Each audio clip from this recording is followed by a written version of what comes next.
एक साहूकार के 7 लड़के और एक लड़की थी। एक बार कार्तिक मास की कृष्ण पक्ष की चतुर्थी तिथि को सेठानी सहित उसकी 7 बहुएं और उसकी बेटी ने भी करवा चौथ का व्रत रखा। रात्रि के समय जब साहूकार के सभी लड़के भोजन करने बैठे तो उन्होंने अपनी बहन से भी भोजन कर लेने को कहा। इस पर बहन ने कहा, भाई अभी चांद नहीं निकला है, चांद के निकलने पर उसे अर्घ्य देकर ही मैं आज भोजन करूंगी। साहूकार के बेटे अपनी बहन से बहुत प्रेम करते थे। उन्हें अपनी बहन का भूख से व्याकुल चेहरा देख बेहद दुख हुआ। साहूकार के बेटे नगर के बाहर चले गए और वहां एक पेड़ पर चढ़कर अग्नि जला दी।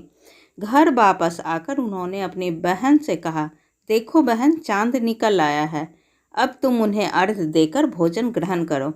साहूकार की बेटी ने अपनी भाभियों से कहा, देखो चांद निकल आया है, तुम लोग भी अर्घ्य देकर भोजन कर लो।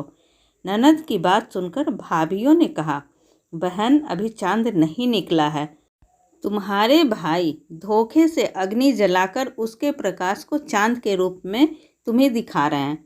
साहूकार की बेटी अपनी भाभियों की बात को अनसुनी करते हुए भाइयों द्वारा दिखाए गए चांद को अर्घ्य देकर भोजन कर लिया। इस प्रकार करवा चौथ का व्रत भंग करने के कारण विघ्नहर्ता भगवान श्री गणेश साहूकार की लड़की पर अप्रसन्न हो गए।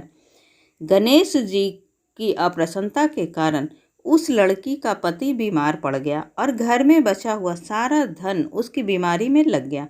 साहूकार की बेटी को जब अपने किए हुए दोषों का पता लगा तो उसे बहुत पश्चाताप हुआ। उसने गणेश जी से क्षमा प्रार्थना की और फिर विधि विधान पूर्वक चतुर्थी का व्रत शुरू कर दिया। उसने उपस्थित सभी लोगों का श्रद्धानुसार आदर किया और तदुपरांत उनसे आशीर्वाद ग्रहण किया।